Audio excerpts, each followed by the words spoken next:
एक बार धनीचंद नाम का एक सेठ था। वह बहुत कंजूस था। उसके पास कोई भी नौकर ज़्यादा दिन तक नहीं टिकता था, क्योंकि वह काम रखने से पहले नौकर के सामने 3 शर्त रख देता था, जिसको कोई भी पूरी नहीं कर पाता था।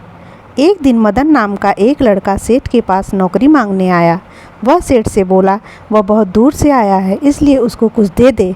सेठ बोला, ठीक है, मैं तुमको नौकरी पर तो रख लूँगा, लेकिन मेरी 3 शर्त है। मदन ने शर्त पूछी। सेठ बोला कि तुमको दिन में या रात में जब भी कोई काम बोलूं, तुमको वह करना पड़ेगा। दूसरी शर्त, तुमको दिन में केवल एक बार ही भोजन मिलेगा। तीसरी शर्त, यदि तुम खुद नौकरी छोड़कर जाते हो तो तुमको मुझे 1 साल का पैसा देना होगा। मदन सेठ की सारी शर्त मान गया। सेठ बहुत कंजूस था। वह मदन को गोदाम से भारी भारी बोरियां लाने को कहता और दिन में केवल एक बार ही सूखा भोजन देता था, जिससे वह प्रतिदिन कमज़ोर होता जा रहा था। कुछ दिन तक ऐसा ही चलता रहा। एक दिन सेठ की बीवी ने उसको भोजन में बहुत कम रोटी दी। मदन ने बोला, इतना काम करने के बाद इतना कम भोजन? तो सेठ ने बोला, तू काम ही कितना करता है। मदन कुछ दिन बाद सेठ से नौकरी छोड़ने को बोला। सेठ ने उसको शर्त याद दिलाई। मदन ने अपनी माँ के कंगन बेचकर सेठ को पैसे दिए और गांव लौट आया। एक दिन गांव में मदन को उसका दोस्त रमेश मिल गया। रमेश ने मदन से परेशानी का कारण पूछा तो मदन ने सारी बात रमेश को बता दी। रमेश ने सारी बात सुनकर सेठ का पता पूछा और मदन को चिंता न करने को कहा। रमेश उस सेठ के पास गया और उससे काम मांगा।